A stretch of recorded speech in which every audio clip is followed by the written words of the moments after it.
in this structure in which you have a line and then a subline, a line that follows it, that intensifies it or modifies it or answers it. Then we have these short epigrams, these short aphorisms, in which you have a two-line statement of real truth. And the question is, if you were giving advice to a young person in that literary form, what would you want to say to them and how would you want to say it?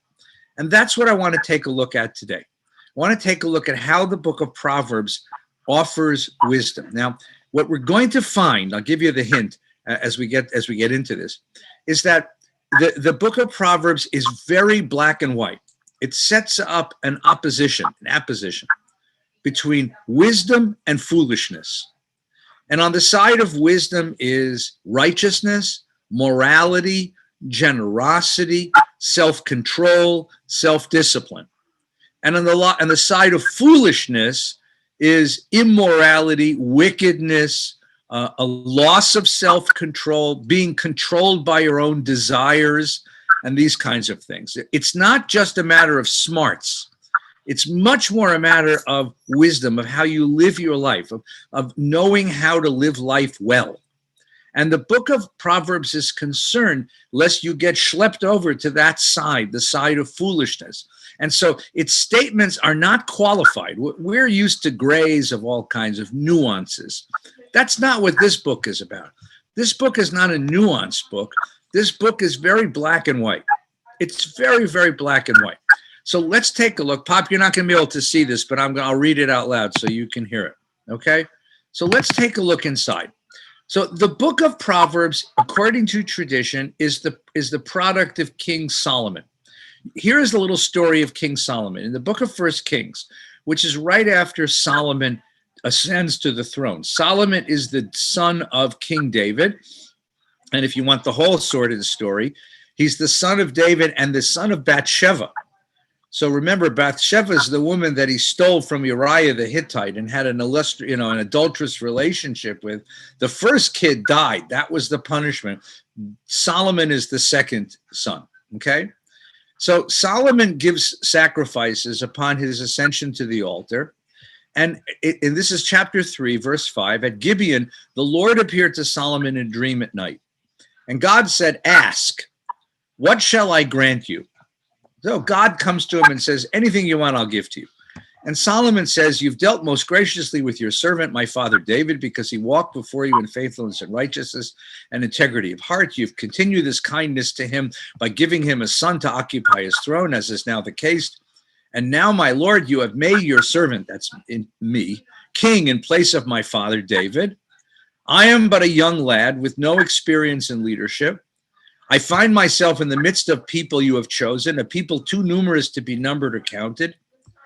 Grant then your servant an understanding mind to judge your people, to distinguish between good and bad, for who can judge this vast people of yours?" So God comes to him and says, "You can have anything you want."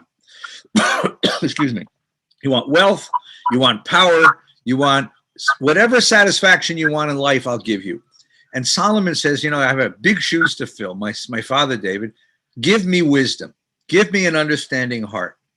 And the Lord was pleased with what Solomon had asked. That's verse 10. And God said to him, "Because you asked for this, and you didn't ask for long life, and you didn't ask for riches, and you didn't ask for the life of your enemies, but you asked for discernment in dispensing justice. Now do as I have spoken. I will do as you have spoken. I will grant you a wise and discerning mind. There has never been anyone like you before, nor will ever be another one rise again. And I will grant you what you asked for, riches and glory." I'll ask you what you didn't ask for. I'll give you wisdom, but I'm going to ask you for the stuff you didn't ask for. I'll give you the riches and the glory all your life, the life of which no king has ever had, and further grant you long life if you will walk in my ways and observe my laws as did your father. And Solomon awakes from the dream, and he went to Jerusalem, and he offers well-being sacrifices. So what do we get? Solomon, from the very beginning, is graced with divine wisdom. He has a quality that nobody else in the world has. He has divine wisdom, and at the same time, he has power, and at the same time, he has riches, and at the same time he has a long life. So what we end up with is a king who is in an ideal position to offer life wisdom. And according to the tradition, he authors 3 books of the Bible. When he's young, he offers us the book of Song of Songs, which is a book of erotic poetry, sensual erotic poetry. It's the passions of a young king. As he grows older, he gives us the wisdom of his adulthood, the wisdom of his maturity, which is the book of Proverbs. And when he grows very old and becomes cynical in his older age, he gives us the book of Ecclesiastes. And that's why these 3 books are included in the Bible, because they're purportedly by Solomon. They reflect his wisdom, his life wisdom. And the wonderful thing about those 3 books, if you chart them from Song of Songs to Proverbs to Ecclesiastes, is you have the sort of life cycle of a man, of a powerful man. Okay? See, there's an intermittent squeaking. Is that so? Everyone I can see is still muted. Well, I'll tell you what, I'll just put it over here so you don't have to hear it too much. Okay. All right. And that's the life cycle of that's the life cycle of Solomon as reflected in the books of the Bible. Now, let's take a look at 2 different kinds of poetry today. The first thing is a long form poem, and the second is the short epigrams or the aphorisms. Okay. Douglas, you have a question? Yeah, if Solomon has been granted all of this, why isn't he more celebrated? I mean, yeah, we're singing David Melech Yisrael. We don't say anything about Shlomo in any liturgy, in any. That's a wonderful question. Well, I mean, he is celebrated in certain circles. He is celebrated, but not as pop. David is really the author of Israelite nationalism. I mean, David is really the one he's George Washington, basically. He's the one who gathers the tribes of Israel. And by gathering the tribes of Israel, what he manages to do for us is he creates the Israelite nationality. See, before King David, if I ask you, Douglas, who are you? You would say, I'm Douglas of the family workman of the tribe of Judah. And if I say, are you an Israelite? You'd say, yeah, but it didn't mean anything. It's like asking you if you were a Northern Hemispherian, right? You never thought of yourself as a Northern Hemispherian, although it's true, that's who you are. It wasn't an identity. King David is the one who creates the notion of an Israelite identity. Because up until David's time, the Judeans who live in the south had very little to do with the Reubenites who lived in the north. They really didn't see each other as part of the same sort of national family. They spoke pretty much the same language. They worshiped pretty much the same God. But there were tensions. Your tribal identity was primary. I know you're a great student of American history. So think about the 13 colonies before the Articles of Confederation and certainly before the Constitution. Right? If you were a Virginian, you were a Virginian first before you were American. In fact, being an American meant very little before the Articles of Confederation, before the Revolution, right? It was your state, your state and your region and your clan that meant a lot more, not clan with a K, clan with a C, that meant a lot more than being an American. It was really, Washington and those guys that created an American identity, which gets strained at certain points in our history, and that's as much as I'm going to say about it today. But the Israelites had the same thing. King David is the creator of the identity. So David Melech Yisrael is really the idea that we are, as a people, are alive. Now, that's number one. Number two, Solomon is a very complicated figure. In some ways, saying that Solomon was the wisest of all men is like saying Richard Nixon was our most honest president. Because what happens is Solomon really oppresses his people in order to carry out his national program. He enslaves them. He puts on a corvée, a tax of labor, in order to build his temple. He taxes them terribly in order to create his armies and his fleets and his empire, so that when he dies, his son Rehoboam becomes the king. And the story is that the tribes come to Rehoboam, the king, Solomon's son, and they say to him, lower the taxes, get rid of this labor requirement, and we'll be your loyal subjects. And Rehoboam says to them, if my father whipped you with whips, I'll whip you with scorpions. You think you've been taxed, you have no idea what's about to come down. And that's when the kingdom splits. So it really was Solomon's poor policy and poor understanding of Israelite issues that causes the kingdom to split north and south, which ultimately is going to do in Israel. So that really is that's one of the reasons I think why Solomon never got the reverence that David did. Why is he associated with wisdom? Well, because you could have life wisdom, but not particularly astute political wisdom.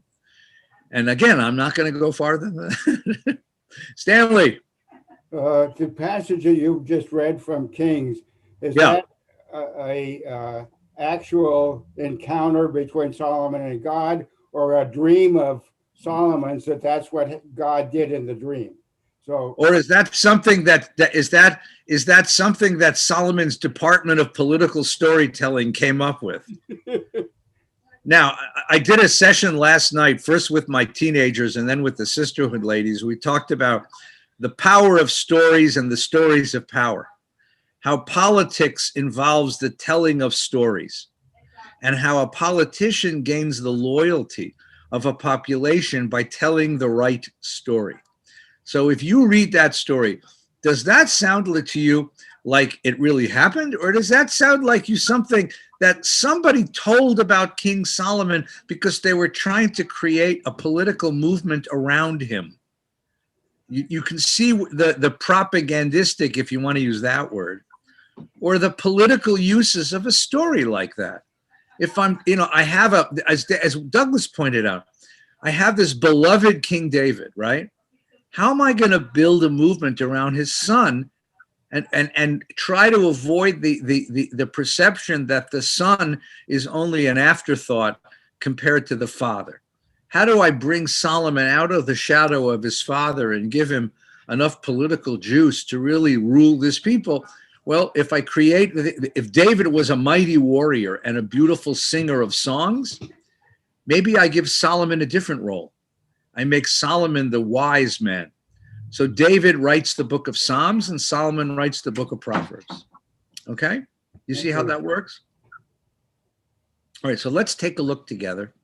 And my wife is angry because I'm making too much noise here. So one of the first 9 chapters of the book of Proverbs are 9 long poems on certain themes. We looked at the first one last week. The first one last week was the poem about wisdom. And I showed you that wisdom, if you line up 2 lines of words. So if you think about one line of words, it's wisdom, morality, self-control, self-discipline, energy, industry, all of these good things people can say about you. And on the other side, you have foolishness, which is the opposite of wisdom. And then that goes along with impulsivity, lack of discipline.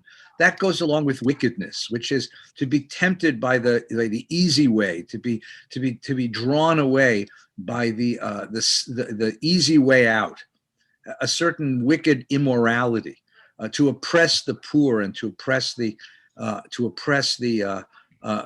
downtrodden, to take advantage of those who can't fight back.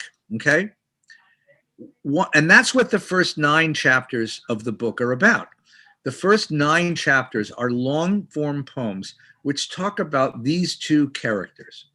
One of the most vivid as a piece of literature and a remarkable statement is this one, chapter 7, which is all about the seductress. Now, I'm going to ask you to read this as a double entendre. On the one hand, it is advice to a young man from an older teacher about not to get involved with wayward women. And I have to apologize to all the women who are watching this because it's kind of anti-feminist. It's a completely masculine-oriented thing. And I apologize for that. But it's an interesting piece of literature. And the idea that there are women in the world who will ruin you, okay? And you have to watch out for them because they're a huge temptation. But the deeper issue here isn't anti-feminist. It's not about women. It's about letting your impulses and your physical desires overtake you. It's about giving in to temptation. It's about losing your control. It's about being ruled by the desires of your body, the basest desires of your body, instead of being carefully controlled and ruled by the discipline of your mind and your conscience. So here we have the story of the seductress. Now remember, I set it up this way in typographically. In Hebrew text, you don't get this typographical thing. This is a much later invention, of course. And I tried to, but I did it this way so you could see how the couplets work out. This is all built on couplets, okay? So let's take a look. Ready? My son, keep my sayings and store up my commands within you. So my son, this is a father to a son. This is a teacher to his protege, okay? Keep my sayings, protect what I'm teaching you. And the second line intensifies the first, store up my commands within you. So the second line is simply a parallel and an intensification. That's one form of poetry. Keep my commands and live, my teachings like the apple of your eye. Now, keep my commands and live, my teachings like the apple of your eye. The apple of your eye is right in front of you. So the idea is I want you to keep them, but more than that, I want them always to be present to you. In this couplet, the second line is an intensification of the first, not simply a repetition.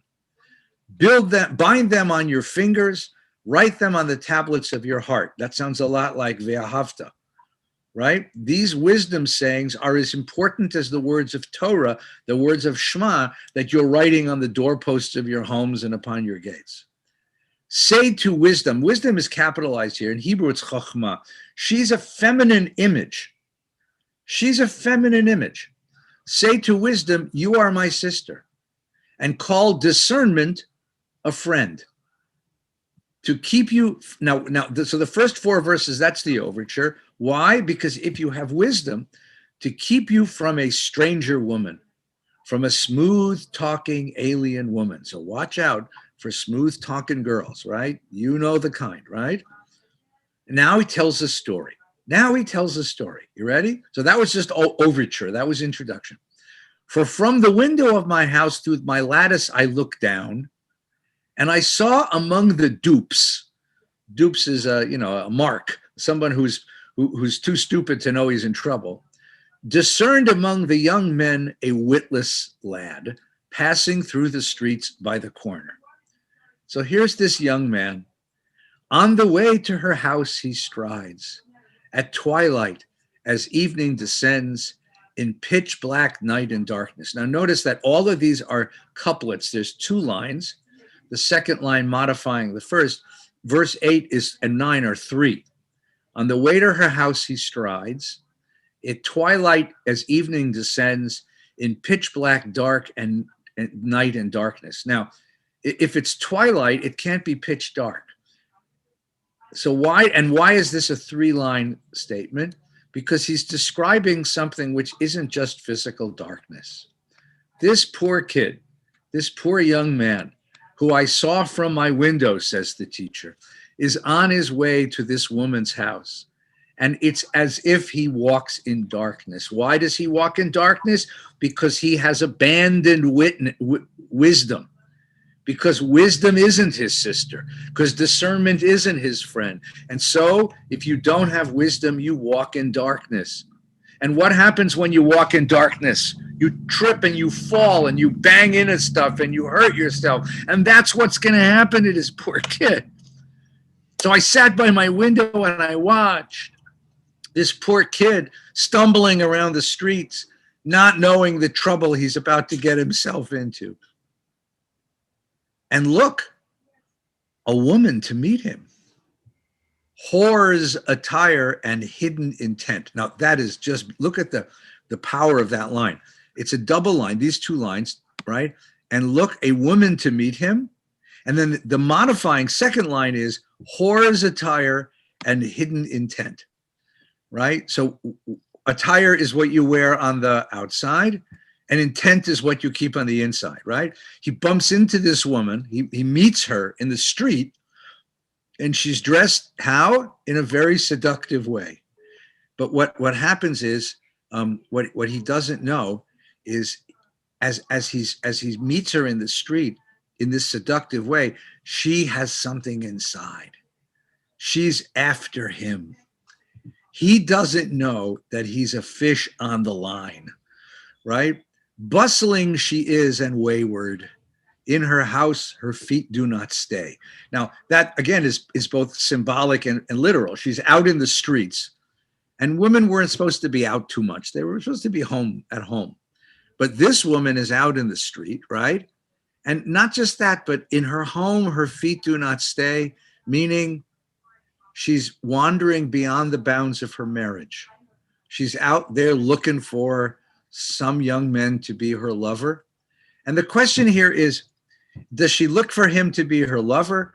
Is she looking to rob him? Is it a financial transaction, right?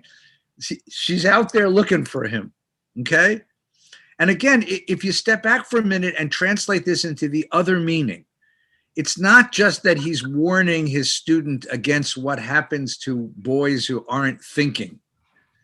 He's talking about, if you don't make wisdom your sister, you're susceptible to all of these temptations in the world, which will draw you away from the life that you ought to be living, from a life of wisdom, a life of care, a life of giving, a life of morality. Because there's so many, sin is out there.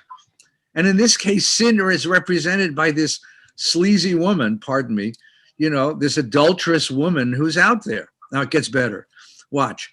Now outside, in her house, she doesn't say, now outside, now in the square. That's where she goes.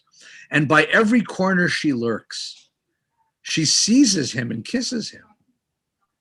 Right? So out there in the street, she grabs this man who's not her husband and starts kissing him. Impudently, that was without respect, she says to him, I have made well-being offerings. Today I fulfilled my vows. So this is so interesting. She says to him, I just got back from the temple. So this is an implicit critique of religion because she is punctilious. She is meticulous. She's so careful in carrying forward her formal religious obligations, even though she is planning adultery. So she went to the temple and offered a sacrifice, even though she was planning this assignation in the night. And not just that, but it's a well-being offering. And a well-being offering has the character that you burn up some of it and you bring the rest home to eat. So what she's promising him is a meal, and not just a meal, but fleischiks. I mean, juicy steak, which is, again, a symbol of what she's offering him, which is physicality, sexual pleasure. And so she says, I've come to meet you, to seek you. And I found you. Now she tells him, this is what I did. With coverlets, I've spread my couch, dyed cloth of English linen. Honey, I made the bed, with fancy sheets, right? I've sprinkled my bed with myrrh, with aloes and cinnamon. So she's enticing him. Now look at, she promises him the rest of the sacrifice. So that's taste. I've come to meet you, seek you and find you. That's seeing. With coverlets, I've spread the couch, dyed cloth of Egyptian linen. That's touching. Sprinkle the bed with myrrh, aloes, and cinnamon. That's smelling. You get the picture here? This is a 5-sense seduction, right? All of his senses. She's appealing to all of his physical senses. And all of his physical senses are ganging up on him, and they're defeating his powers of wisdom. Come, she says to him, let us drink deep of loving till morn. Let us revel in love's delights. Hubba, hubba. If I knew this stuff, I would have stayed in Hebrew school. My God, right? And then she says to him, don't worry, for the man is not in his house. Who's the man? That's her husband. Hubby's not home. You don't have to worry. He's gone a far off way. The purse of silver he took in his hand. Now, if a guy leaves home and takes a purse of silver, he's probably a merchant of some sort. He's on a business trip. He's in New York. He's in Chicago. He ain't coming home tonight. You can come and spend the night. So she's seducing this boy because hubby isn't home, right? And at the new moon, he'll return. Hey, he ain't coming home for 2 more weeks. You're safe. Come on over. She sways him with all her talk. With her smooth speech, she leads him astray. And this is the teacher speaking to the student, right? All that I saw from my window, right? He goes after her in a trice, in a moment. As an ox goes off to slaughter, as a stag prances to the halter, till an arrow pierces his liver, and a bird hastens to the snare, not knowing the cost is his life. What's she going to do to him? Well, at the minimum, she's going to ruin his morality, right? But at the maximum, she's going to steal him blind. She's going to steal his heart, break his heart. All kinds of things, she's going to ruin him. Instead of being the loyal husband who is disciplined, he's going to become this wayward guy, this adulterer.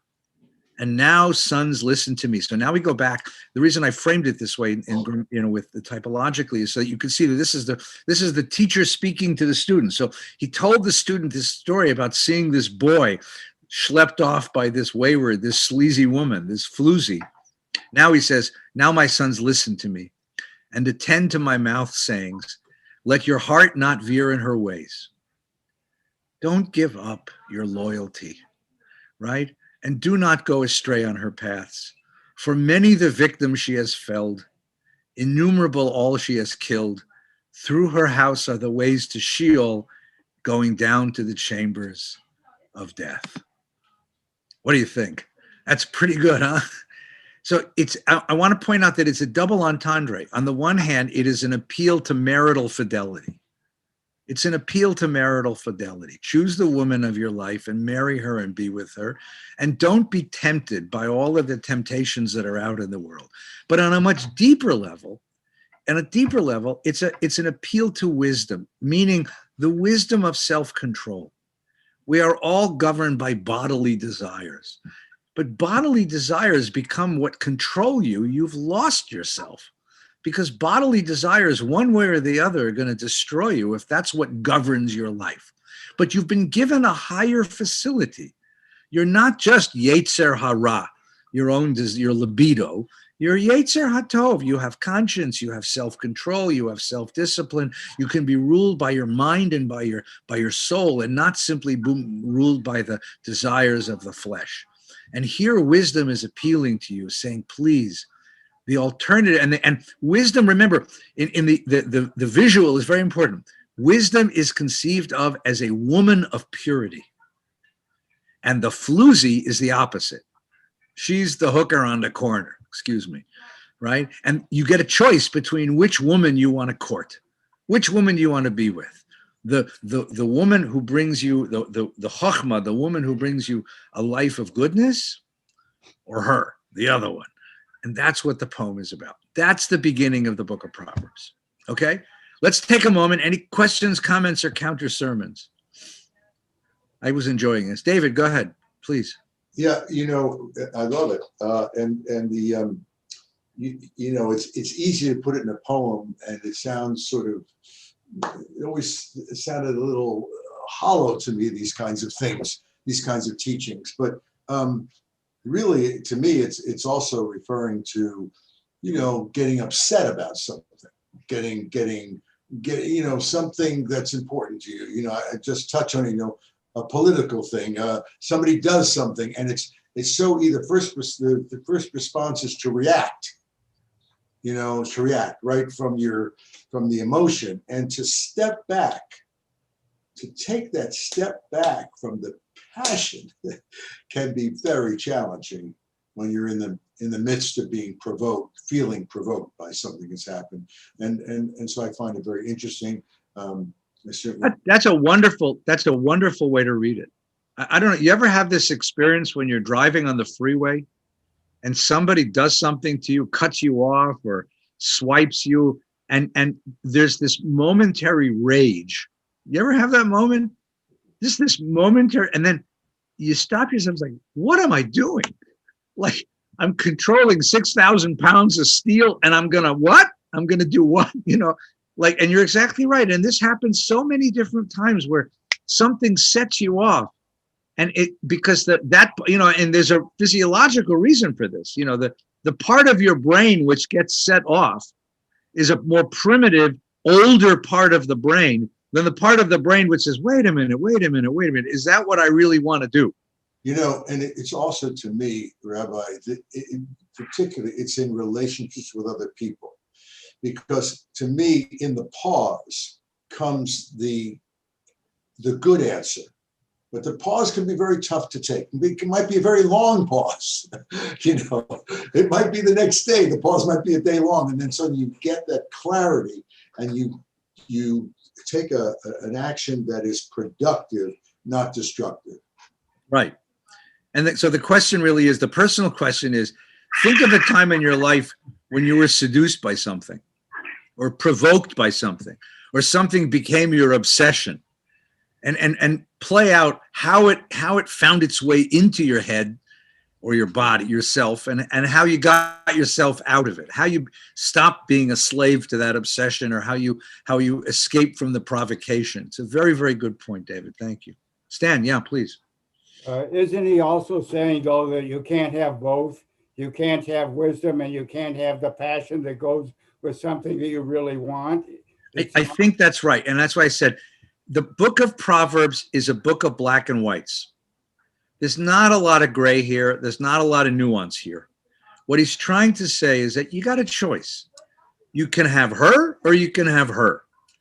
On the one side, you have Lady Wisdom, and on the other side, you have Lady Floozy, right? You have the woman of the street, and you got to decide which one you want. You got to court the right woman. And the whole appeal of the book over and over again is, listen to the words of wisdom. That in the end, it's true that in the moment, this woman makes herself available to you and she seems awfully luscious. But listen to the words of wisdom. That's not the way you want to go. And I got to tell you, I'm sure you've all had the experience of sitting down with a young person and saying, listen, kid, I know this looks like it's easy. And I know this looks like it'll get you where you want to go. But trust me, I've been there. It's a dead end. And young people, they never like, who are you, old fart? What do you know? And you say, okay, baby, go you'll see. And all of us, when we were young, we had that experience and we knew better than our elders. And now that we're old, we'd say to them, please don't make the same mistakes. But they make the same mistakes. That's what this is really about. That's what this is about. All right, so let's take a moment now and let's take a look at another section from the book of Proverbs. So I said you have two different kinds of literature. About a third of the book is taken up with these long poems. The other 2/3 of the book is taken up with these short aphorisms. Let's take a look at a few of them because it's kind of tedious to go through them, but it would be interesting to look at a few of them and see if we can figure them out. And then also figure out, what you would want to say to the ones that you love. So let's take a look at chapter 22, which is an interesting set of these aphorisms, these 2-line aphorisms, okay? A name is choicier or more valuable than great wealth, than silver, gold, good favor. Now you see how this one's structured, right? This is called a chiastic structure. Chiastic literally means an X, right? The name is choicier than good wealth. A good name is more valuable than wealth, right? A good reputation rather than wealth. Then silver and gold is good favor. So you have wealth and silver and gold in the middle and name and good favor on the outside. So a good reputation is more valuable than all the wealth in the world. And sometimes you have to sacrifice some of your wealth in order to protect your good name. I mean, all of us have had a situation in which, I could have made the killing, but I don't want to be known as that kind of a person. I don't want to think of myself as that kind of a person. I want to spread good favor in the world. And sometimes that's expensive, but in the end, it's way more valuable to be able to go to sleep at night and know I did the right thing than to make a killing in the market. If it meant compromising my personal integrity. Simple idea. Not so simple to live by, but a simple idea. The rich and poor come together. The Lord is the maker of both. Now, this is a complicated one. This is an obscure one. Rich and poor come together. The Lord is the maker of both. So when we look out at the world, we see rich people and poor people. But in the eyes of God, they're all the same. God makes them all. God makes them all. So on a certain level, they look different. But in a deeper level, there's no difference among us. There's absolutely no difference among us. I don't know. Have you ever shopped in Beverly Hills? You ever shopped in Beverly Hills? Every now and again, I go to Beverly Hills with my wife. We walk around, and sometimes we'll actually walk into a shop, and the shop people in Beverly Hills look you over, and they have this look. They give you this look, which is utter disdain, like utter disdain. Like they size you up right away, and they realize you're not an Armani person. You're not an Yves Saint Laurent person. You're a Target person. You don't belong here. And for a while, I would get embarrassed and run out. Then it occurred to me once that I make more money than that guy. He just works in the shop. He's just a schlepper in the shop. And if I want to look at something, I have a right to do.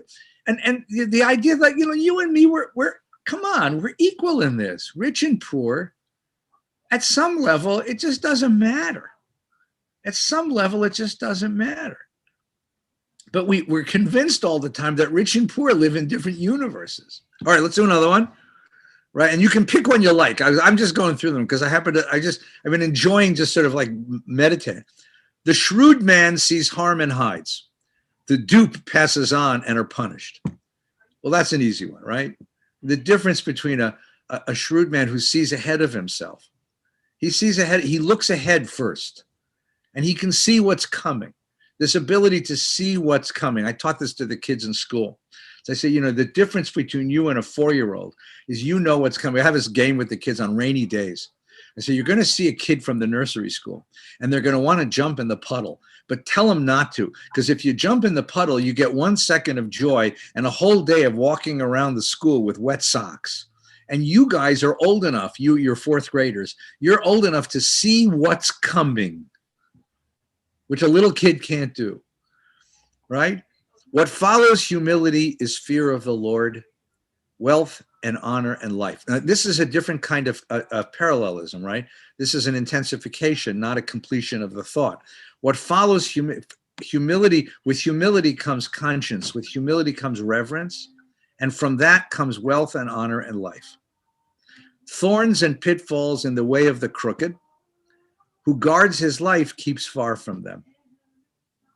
And then this one's a famous one. Train up a lad in the way he should go. When he grows old, he will still not swerve from it. All right, that's just a little bit taste of aphoristic wisdom. Anybody have an aphorism your dad or mom taught you when you were a kid that you've kept close by, that you put on your desk or you keep close by? Anyone have words of wisdom that you were taught like that?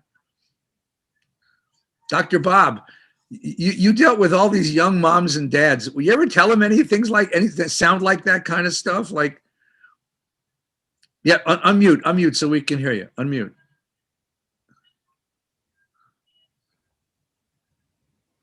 Oh, there we go. Yeah. No, there is no one thing. I think I'm enjoying to maximize your words of wisdom, but unfortunately, I don't have any that are quite up to that level. Just enjoy. Just enjoy has been my password when it comes to parents. JUS, capital, little n, JOY. And nice. That has been something, especially with new moms, trying to emphasize to them, that's what life is all about with that new gift that you've just been given. I think that's beautiful. I think because new moms are the most nervous people in the world, right? Especially if it's kid number 1 and they've never gone through, a runny nose or a cold or diarrhea, and they just get absolutely nuts. And we run to the doctor, right? Right. I broke my kid, doctor, fix him, right? Yeah. And you say, just enjoy it. Just enjoy it. Right. Oh, I love it. I love it. Douglas, please. This one comes from my uncle. Yeah. It was when my aunt suffered a miscarriage, and he asked, they asked the doctor about why. And this is like in the 1950s. Yeah. Doctor looked at her and said, if we knew what we didn't know, then we'd know something. We didn't know. If we knew what we didn't know, Oh, then we'd okay. know something. Then we'd know something. Right. That's actually, that's a lot of humility. It takes a great doctor to have that kind of humility. Look, my uncle's been talking about it for 50 years with me. No, I love it. I love it. I love it. Stan Garber, hi. What did your dad teach you? Hi. It wasn't my dad. Actually, my parents were divorced when I was very young, and my mother worked, and my Bubba brought me up. Good. And my Bubba always used to tell me this: know who you are and where you came from, and always be true to yourself. Oh, I love it. That's wonderful. That's powerful wisdom. That's beautifully powerful wisdom. That's great. David, what did you get? Well, I mean, there were a few things. One of them was just said, Shakespeare, to thine own self be true. Yeah. And then also, but the Confucius, I think, be moderate, and in your moderation, be moderate. See, every culture, what's so interesting is that every culture has this tradition, right? It's a Confucian tradition. It is a Western European tradition. And then it's a biblical tradition, a 2-line or 1-line, basically wisdom statement that captures so much in so few words. That's the poetic skill of the proverb, of the aphorism, is how much you can say. Look at Stan's thing was, 7 words, right? Know yourself, be true to yourself. I mean, it's such a few words, and so much life is captured in those words. It's a beautiful thing. It's a remarkable, remarkable thing. So here's your homework. I want you to think of what you're going to say to young people who need a little wisdom from us old farts who have lived a long time, and how you're going to say it in a few words so they might actually just listen. Just enjoy. I like that one. Know yourself. These are great things, but I want you guys to come up with another one.